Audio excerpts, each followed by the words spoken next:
Hi, I want to talk to you about a couple of very common injuries that can occur when you are a consistent walker, jogger, or runner. First of all, I am not a medical professional. I cannot diagnose an injury and I cannot treat an injury. But both of these injuries that we're going to discuss very briefly today are very, very common amongst runners. And sometimes, if you're just experiencing that pain, there are a few things that you can try if you'd like to see if you can get rid of that pain on your own. First of all, rest and ice are your very best friends. I know it's hard if you're very active and you're focused on accomplishing a goal, but rest is one of those things that none of us like to do when we're really, really gung-ho active, but rest and ice are going to be your best friends. If it consists and you cannot remedy that pain on your own, please go see a medical professional for help.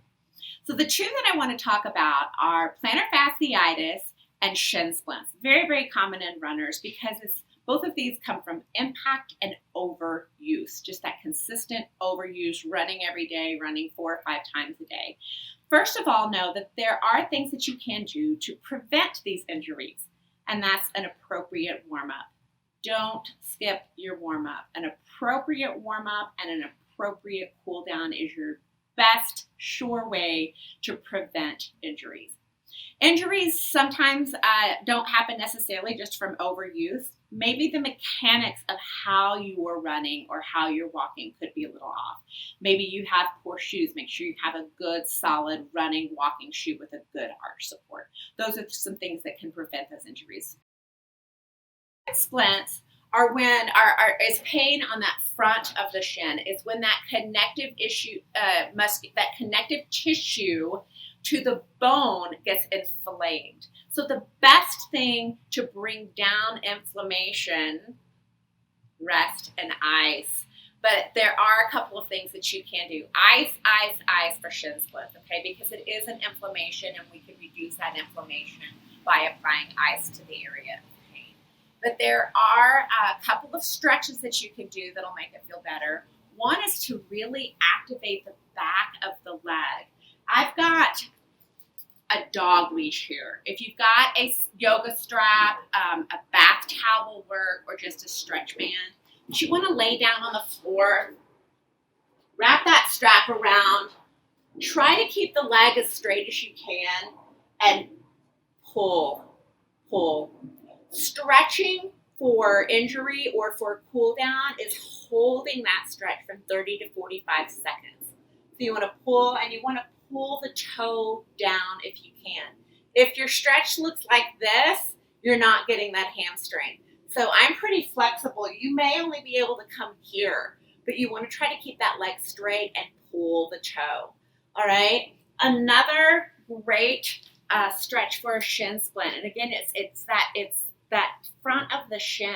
You're going to come to your feet and you want to dig into that. Put your toe down on the ground and see if you can stretch out this part and press that in. That'll feel really, really good for a shin splint. All right, hopefully you guys are not going to be experiencing that pain, but again, remember, rest and ice is your best friend. The other very, very common pain that we can feel, an injury that we can get from walking and running, and again, overuse and impact, is plantar fasciitis. We have a connective fascia that comes from the back of our toes down across the arch of the foot and around to the heel. So when you're experiencing pain from plantar fascia, and again, this is basically an impact injury or an inflammation. It is the inflammation of that fascia. So again, ice and rest are your best friends to reduce that pain. You can improve maybe your mechanics a little bit with an arch support if you need one. But the best thing for plantar fascia is to take a bottle of water and put it in your freezer so that it becomes solid ice. So basically, you're going to kill 2 birds with 1 stone. You're going to stretch the fascia and ice it at the same time. So the best thing for plantar fascia is that ice bottle of water. You want to roll it across the bottom of your foot. So in the evening when you're relaxing, maybe doing some binge watching, just roll that water or that bottle of ice across the arch of your foot and massage it. If you're not getting a deep enough massage, then a golf ball or a tennis ball might serve you a little bit better. Hopefully, all of you can prevent this from happening. It's very, very, very common. It can be frustrating, but again, remember, if you're experiencing pain and you try these self remedies, please go see a medical professional. Hope that helps.